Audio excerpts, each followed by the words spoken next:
Shalom Bapak Ibu dan Saudara-saudara yang dikasihi Tuhan dimanapun kita berada. Mengawali setiap aktivitas dan pekerjaan kita, marilah kita mempersiapkan hati dan pikiran kita untuk mendengarkan firman Tuhan. Kita berdoa. Kasih karunia dan damai sejahtera dari Allah Bapa kita dan dari anaknya Tuhan Yesus Kristus menyertai kamu sekalian. Amin. Bapak Ibu dan Saudara-saudara yang dikasihi Tuhan, firman Tuhan yang menyapa kita pada hari ini tertulis dalam 1 Petrus pasal 3 ayat 15. Demikianlah dikatakan.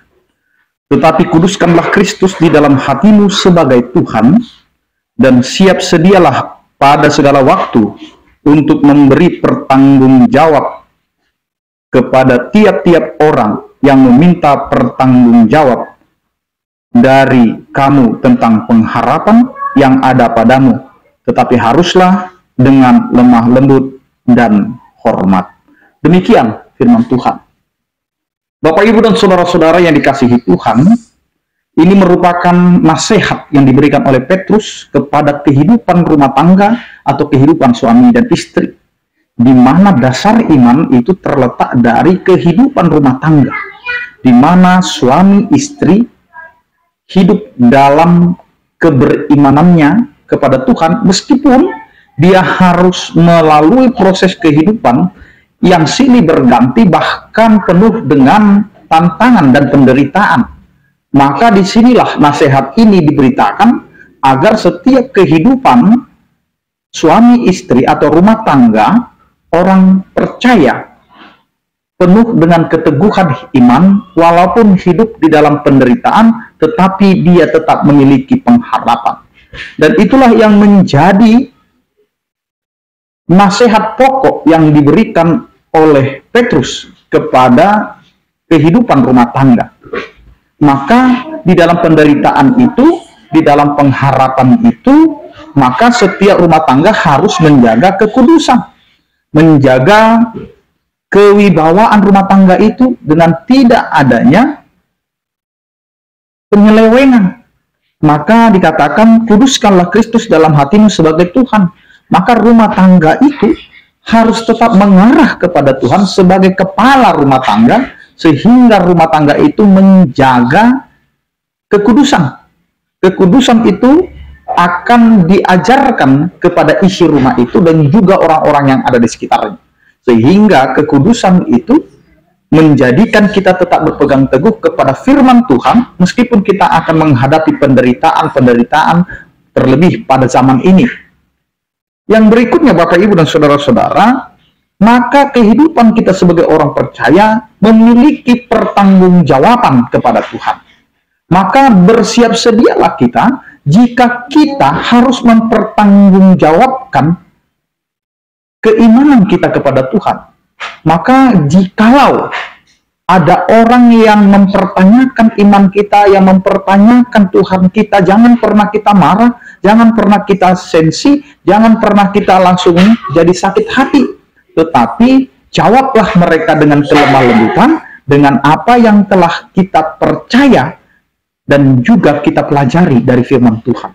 Maka pertanggungjawaban itu menjadi bagian kehidupan orang Kristen, orang percaya, mengenal Tuhannya, mengenal kehidupannya yang beriman kepada Tuhan. Maka pertanggungjawabanlah itu semua, karena hidup kita adalah hidup untuk mempertanggungjawabkan apa yang kita lakukan dan hidupi di dalam setiap kehidupan kita.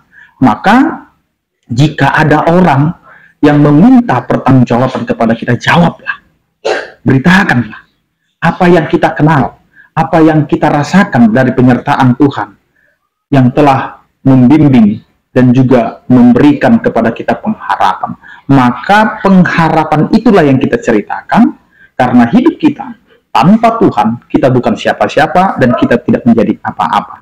Yang berikutnya, Bapak, Ibu, dan Saudara-saudara, hidup orang Kristen itu harus tetap lemah lembut dan hormat. Kita tidak bisa menghina orang lain, merendahkan orang lain, tetapi kita tetap hidup dalam menghormati dan tetap lemah lembut.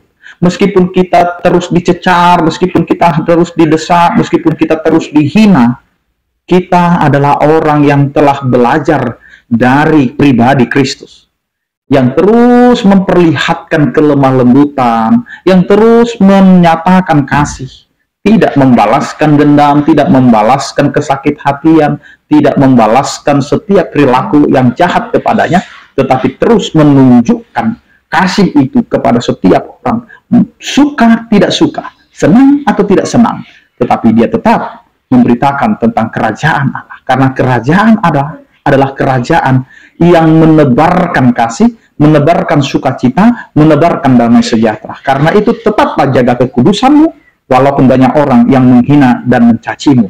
Karena disinilah kita mau diminta pertanggungjawaban, meskipun harus menderita, lihatlah pengharapan ada pada Tuhan. Amin, kita berdoa.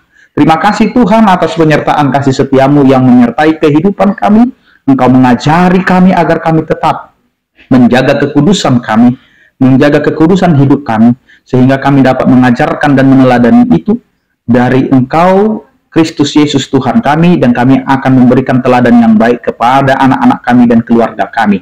Ajari kami Tuhan untuk menghidupi itu, karena setiap pertanggungjawaban Engkau minta kepada kami, sehingga kehidupan kami tetap kudus dan tidak bercacat ketika Engkau Tuhan datang untuk menghakimi dan juga mempertanyakan pertanggungjawaban kami.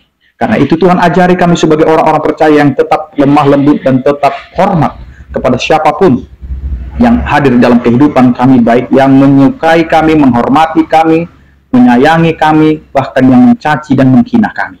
Karena kami tahu Engkau adalah Allah yang pengampun dan penuh dengan kasih. Ya Tuhan, berkatilah rumah tangga kami, anak-anak kami, dan pekerjaan kami. Berkatilah kehidupan kami agar kami seturut dengan kehendak-Mu. Ya Bapa, berkatilah setiap orang percaya yang sakit Engkau berikan kesembuhan, yang berduka Engkau berikan penghiburan, yang bergumul Engkau berikan penyertaan kasih setiamu. Terpujilah Engkau ya Tuhan, dalam Kristus Yesus kami berdoa dan mengucap syukur. Anugerah Tuhan kita Yesus Kristus, kasih setia daripada Allah Bapa dan persekutuan Roh Kudus, itulah yang menyertai kamu sekalian. Amin. Selamat beraktivitas, tetap menjaga kesehatan. Salam sehat dari kami, Tuhan Yesus memberkati. Peras.